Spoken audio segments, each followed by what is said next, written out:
Okay, I got not really a new project, it's sort of a repeat project today. I have a whole series of 4x6 Bandsaw videos on my channel, and in one of those I showed how I made this gadget here. It was sort of my first proper lathe project, and I made it to solve this issue where this vise needed like a 14mm spanner underneath, 12mm spanner on top, and you had to do all this kind of clown around to loosen and tighten it. And so I looked at it and I thought, oh, I came up with this idea, which just sits in the slot, and the slot holds this tab. This acts as the washer and the nut, which it did have before, and the whole thing sits like that. I've replaced these bolt things on top with screws, with hex screws, so again they can be operated with one hand like that. All for ease of use, and I put nylon washers there. All of this to make it easy to operate. In addition, I also replaced the screw on the front, also with a washer and a nylon washer, and I put a piece of shrink wrap around the post here, the screw, to act more like a post actually, and stop it moving sideways, take up the slack like that. And that was very successful. It's a good mod. And so I think it was Can 5 Project or Can Project 5 or something, who had just come into ownership of one of these and asked if I could sell one of these. Well, I haven't got them to sell, of course, and the one I made took me hours to make. And the video took hours to make, and you can't pay someone to do work like this. It's just too crazy. So if you see this video, Can Project 5 or Can 5 Project, and you want the part that I'm making for you, go to the About tab on my YouTube channel. There's an email address there, which you can send me something to. Say, hi, it's me, Can Project 5 or whatever. I'll send you back something to say on the channel, and then if that shows up on this video from your channel, from your account, I'll know that the email is from you, and then you can send me your address and all that. We'll sort it out from there. And so the reason I'm doing this really is obviously not for money. I'm going to see how fast I can do this. The other one took me forever to make. I had a lot of trouble with parting. I have new parting tools, and so I'm going to try those, and we'll see how this goes. It should be a lot quicker. As well as that, I don't need this round bit here. I don't need that. I can just cut it off like that. All it needs is a tab sticking up like that. And so it's the simplest thing to make, really. So that's what we'll do. Now I've pulled it out. I just wanted to see how big I made it. 16, 9. So 9 for the base, doesn't matter. So 9 and 18, and this I think was just a tad under one of the rods I had. That's a 1/2 inch, 25 millimeters. And I need to put this back together so that I can cut a piece of metal off it. Now it goes on with the tab this way, so that as you move it all the way up there, there's no room for a tab because the end of the slot is there, so you have to have that side clear. And for those who haven't seen it, there you go. You can tighten it up, loosen it, position it, tighten it, loosen it, position it, tighten it, like that, and it's done. Super quick and easy. And I don't have to take my chip tray out, which is what you'd have to do if you were using the old spanners to do it. All right, let's find a piece of metal for this, because I believe I used this rough piece that was here, which should be here. Why is it not there?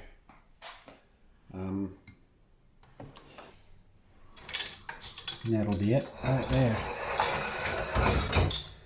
Starting to get rusty. I need to coat these.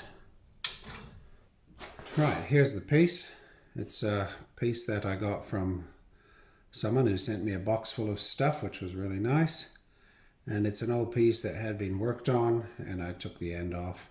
Perfect for this. And one thing I'm not yet good at is figuring out how much I need, how much stick out I need. It's got to hold on to about that much. And then the piece is going to be drilled, parted, and milled, so it really doesn't need much. It's just the parting blade has to get in there. So we're looking at 40, 50. We'll cut that line off. Let's do that. Don't know if I'm going to use any lube. Oh, let's get my new one. I have new lube, which I didn't mention in my videos because this is for the bandsaw. I'm going to try this. Stick cut. I've been looking for a stick dry lube, and I found this one. It's the only one I could find in the country. For high-speed sawing and cutting where circulating lubricants are not used. Because I don't want it dribbling stuff everywhere. I just want to get a little bit on the blade, around the teeth, and on the sides, and that's it. For use on aluminum, magnesium, brass, and other non-ferrous and ferrous metals. This is like straight out of the 50s, this pack here. Look at that. When I bought it, I thought it was going to be a stick about like 4 or 5 inches long, not a great big thing like this.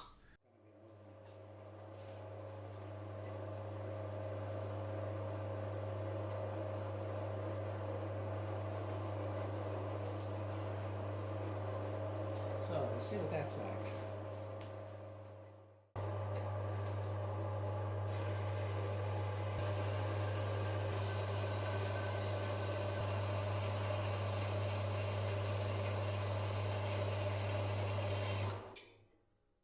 Very nice. Love it every time.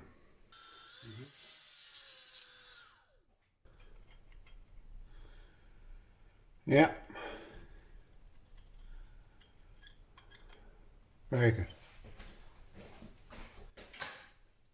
If you've seen my videos, you'll know this is on a board.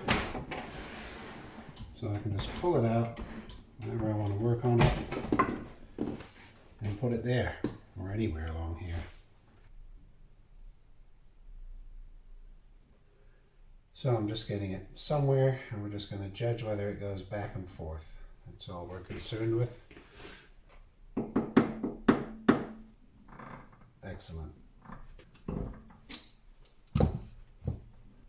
Okay, so next thing we're going to do is I'm going to use this side as the underside of the item, and the other side will have the tab on it. And then we're going to center drill, cut the hole through, drill it through, and then we need to tap it and do all the chamfering and counter sinking and all that kind of stuff. We'll just take, say, that one. So all I'm doing here is the obvious. What drill size for an 8mm tap? So for an M8 by 1.25, a 6.8mm drill size.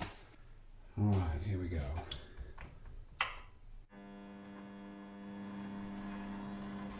Now, the center of a center drill is almost stationary. So the idea is to get a bit of speed going. Here we go. I understand some people don't like air, but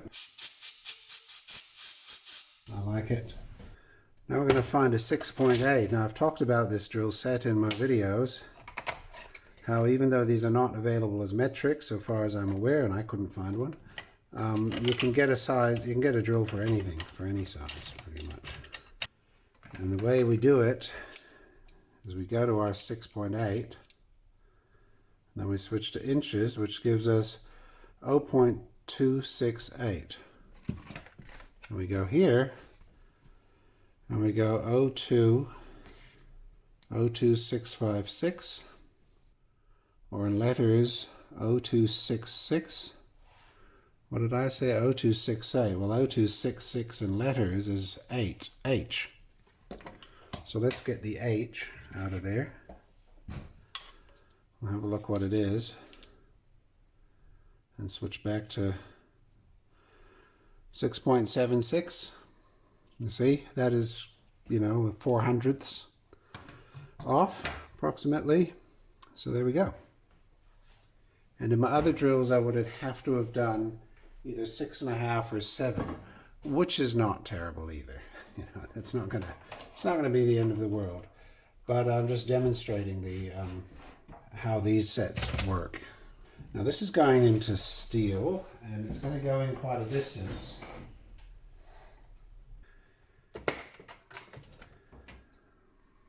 Eight by 125, that one, and this is quite flat-handed. It's not completely. I remember there's 3 different names for these taps, depending on what the ends look like. They either go quite sharp, or like that, which is sort of in between, or they're very flat and the thread goes, you know, right up close to the end. So, in any case, that is M8 by 1.25. I'm going to use it in my tapping tool. That being this gadget here. I've often moaned about on my channel. That's 30, which only gives me threads till about 20, which is sort of what I want. So I'm going to want to go past the end of this, somewhere like there. That's what I'm going to do. Well, I'll probably thread it after this, and then we'll clean it up.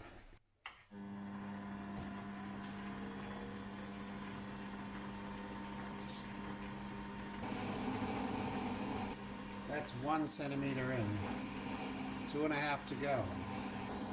30.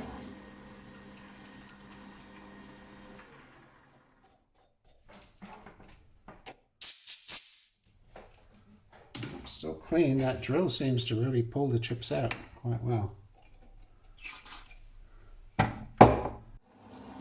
30 now. A lot of material in there. I think the deal is a 6.8 doesn't give you a 6.8 hole.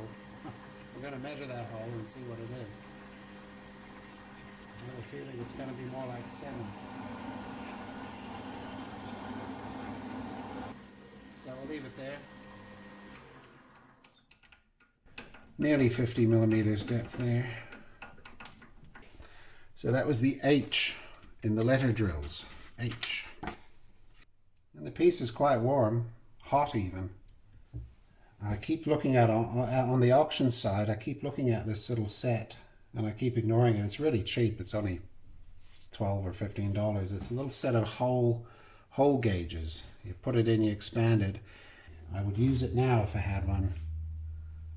I think the front here, there's a little bit of a step about 3 millimeters in that I can see. I think that drill was, you know, sort of centering itself or something, causing that.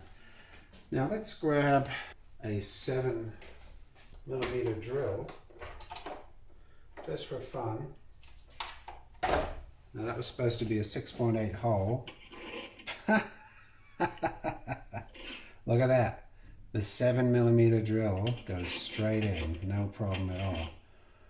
So what went wrong there? Tell me what went wrong there. The drills just are not accurate enough. I would have thought it would just center itself, but clearly not. So the H, this was just around 6.8, yep, 676, exactly what we measured before. And this 7 is 697. That's pretty good for a 7, just on the slightly smaller side of 7. That's what you'd want. Well, tons of room to spare. Gosh, that's surprising. H-I. I fits in. J. J fits in. K. K fits in quite nicely. L. Oh, for God's sakes. L fits in. M. Not quite. L fits in. Wow. So our H drill, which was 676, drills a hole that's 709 or 707. So the difference there is 708, 76, 76 to 06. It's like 30, 3/10 of a millimeter. 3/10. That's pretty shocking, isn't it? I'll be interested to hear what anyone says about that, if that's typical. Let's tap, and then I'll do all the cleaning up. We put this one in. Oh no, this one I haven't cut the end off yet, so I have to at least get it out to 15 before I can even push this in. I need to cut that off.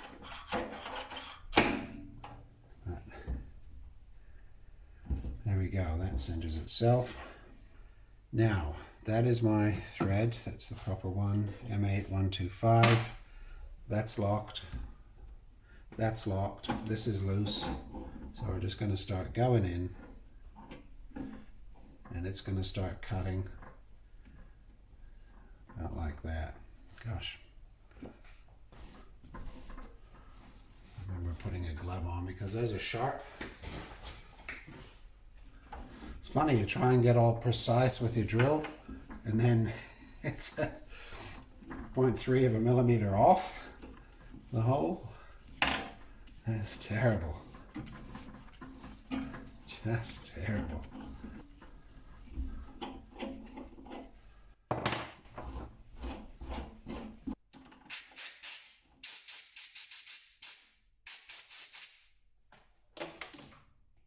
Yeah. It's klutzy, that set, but it works. It does work every time. I just need to shorten it. Now, when I did this before in a video, I didn't have this tight and the whole head moved when I was parting. So I'm going to cut, face that end, and then do a little chamfer in there. Do a little bit of lube. 900, let's try that. So I've gone in a tenth.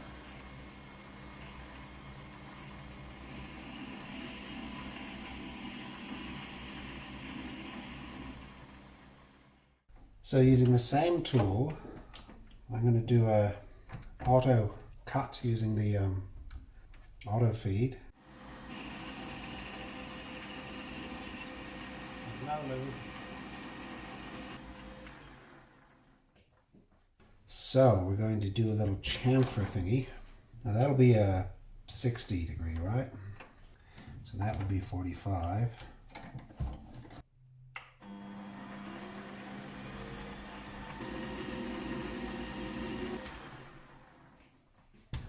And then now I want to get one in there as well. I haven't got any good chamfering kind of tools yet, so I've just got these bad ones. Spin up.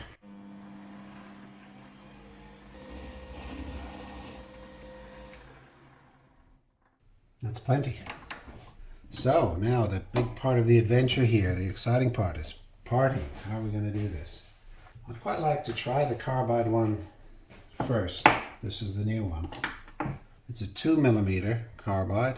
2mm because for a small lathe like this, a 3mm, you know what, you're adding 50% to the cutting width. That's a lot. I mentioned in my videos having reading glasses here to do things close. And like this is my normal +1 that I use for reading. And then that one there is a 1.5, 1.75. And I can pop it on like that and look through both of them. And then look through one, look through the other, or look through none. So that's really useful. So just watching the blade, see how it sits against the whole face there.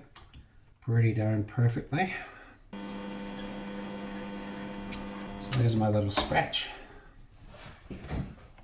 I'll zoom this in so I can watch it all get wrecked.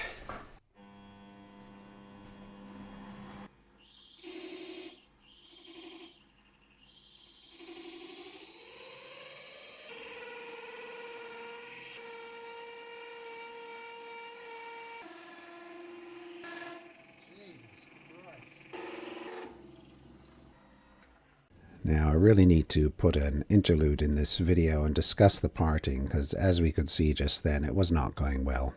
I ended up just driving it through really hard, just get it done. Fine, I got the part off, it looked okay, but chatter was just crazy throughout. So I went away, went back to YouTube and did some reading and did some watching, and You get lots of different answers with parting. You know, everyone's got their opinion. It's a bit like asking, what oil should I stick in my old Ducati? And you get 50 answers. Same with the parting.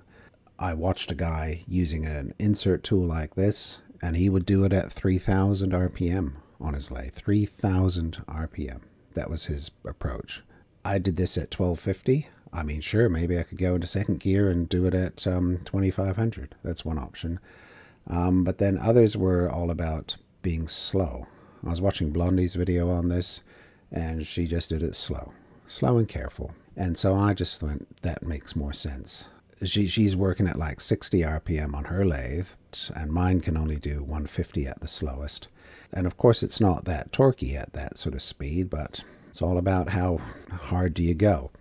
And so I went back, I started off dry with this carbide insert again on the same piece of steel, but a previous cutoff, and it worked.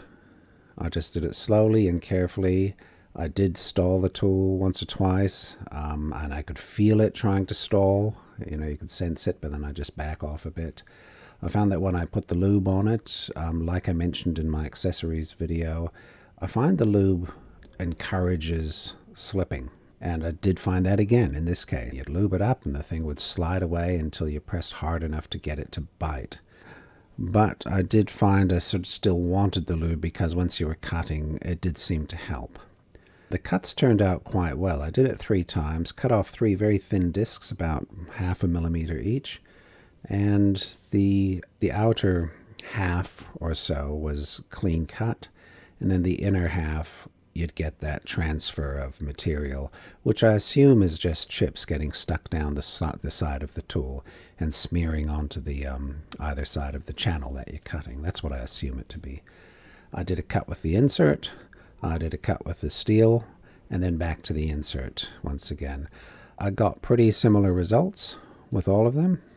I think that if I gave this steel blade a better tip, I think I could make that actually very good. Alright, so let's get back to the video now. Alright, let's move over to the mill. And I think we'll use V-blocks. These are lovely little parts. So, if it's going to be held quite, you know, only half of this is going to be held and the other half gets milled off, that's a lot of force on the part. And I'll do it like this. Not ideal because you haven't got something over there to counter it. I mean, that's not ideal. Oh, what if I used both? Because this vise has a lot of room.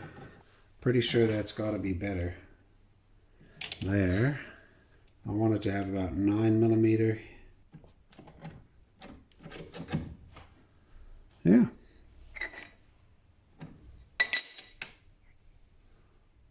So I'd be using a piece like this and going along it, cutting off half of it, and then I got to spin it and cut half and half. Yeah, that's what I have to do. Now that'll be fine. I could use this nice big grunty one. Does it matter? I don't know. Oh, could I have used this thing, you see? Yes, but not strong enough. No.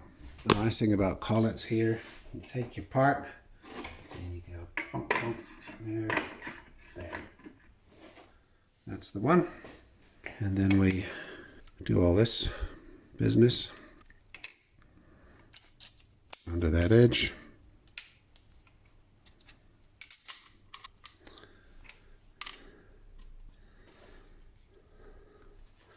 The best thing about this mill is this massive amount of space. Fantastic amount of space, really. And that's with the vise on its turntable thing. Now this hasn't run, so I'm just going to run this for a minute, because I just want it to warm a little bit before I do any tightening and so on.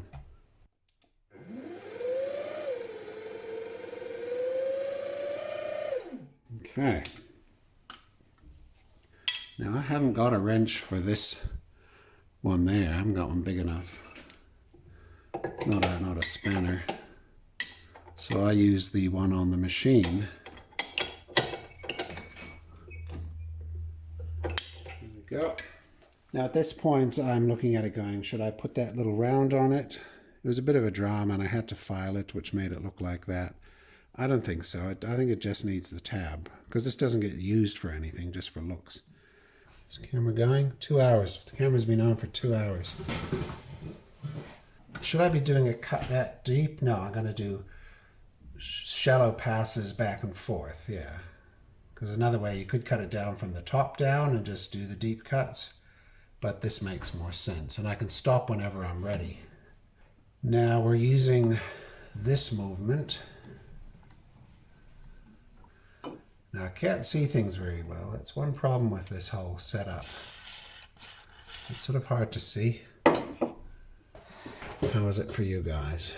Much better than for me. I'll get my safety glasses.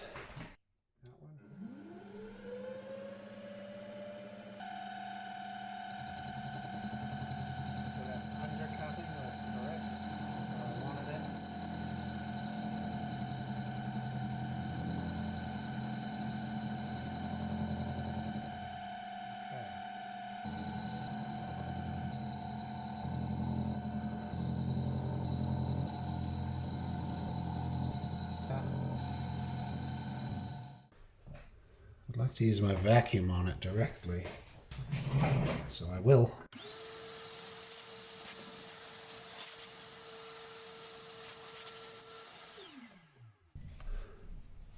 See, the alternative would be to put it flat, but I think I'll just stick with this now that I've done this.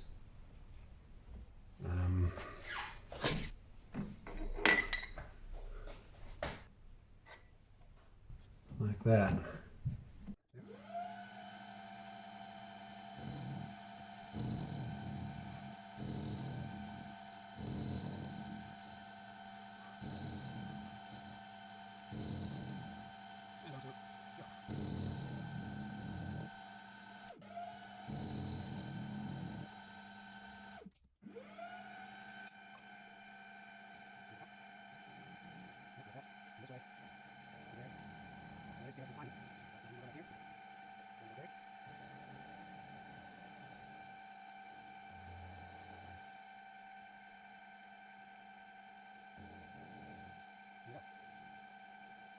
Not perfect. It's better than my file that I used last time. I should actually check this screw, make sure it's going to fit. Although the thread's gone, so yeah, it must be okay. Yes, it is. Is there any way I can chamfer that? Not really. I'd need to use like a drill bit, maybe. It makes sense to use a center drill. 783, that'll do it. That's perfect. Perfect. And that's that. Good, so we got a little bit of at least that's cleaned up. So is this still going? 3 hours. It's taken over 3 hours to do. Using this sort of a Brillo pad type of. Yeah. And it feels they're not sharp. They're square, but not sharp. Good. The last part of the job is to make it a kit. I think that's it. Yep, that's the ones I'm using. Now a nylon washer. Those are 8 by 35. It's that one. Running out of those. There you go. Fancy stainless steel washers. Perfect, look at that. And the last bit is, yes, I think I used that. Yes, I used that.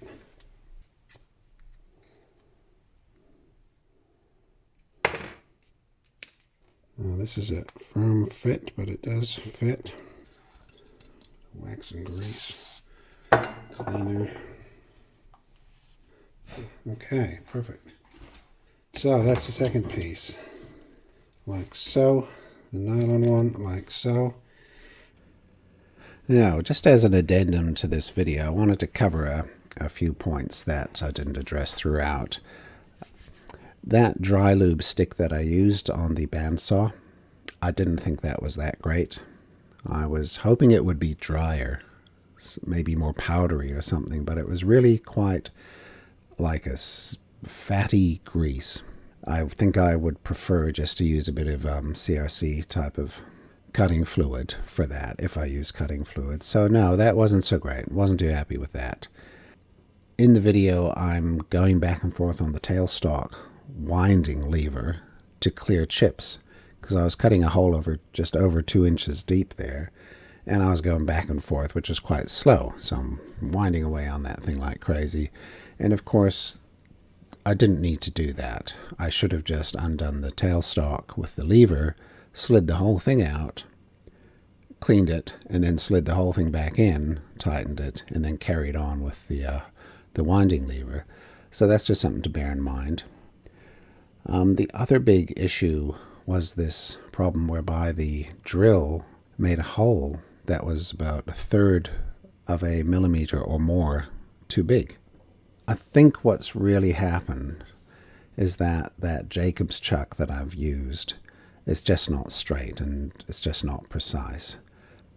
Oh, so what it's doing is it's treating the drill bit like as if it's a boring bar, and only one of its two flutes is touching, and it's touching slightly off center, and it's, yeah, like a small boring bar. It's just cutting away on one side. And I think that's because the Jacob's chuck is quite stiff and tight, and so the drill is not moving and centering itself, and instead it's being held quite firmly in place, but off center. So there's a few things I could try. One would be to try that hand-operated chuck I have, which I think is a lot more precise. It certainly feels and looks a lot more precise. The jaws and everything looks better on that one. So I'm going to give that one a go. But the other thing would be maybe I should get a tailstock collet holder for my ER32s. That would be ideal. In fact, I should look for that now. I should go looking for an ER32 collet holder. So that's the issue there. Not too great. Very interesting, though. Another thing was the sequence of, the work procedure that I used here. I ended up in a situation where I parted the thing off at its final sort of size, which was like 18 or 20 millimeters, and then I had to clamp that in the vise to mill it, which was not that great. And so what I think I would do next time is not part it off until last. I would take it to the mill, clamp it up, do all my cuts there, and then once I was finished doing the milling, put it back in the lathe and part it at that point. That should have been, I think, the better procedure. There you go. All done. So like and subscribe, comment, all that good stuff. I'll catch you later. Bye-bye.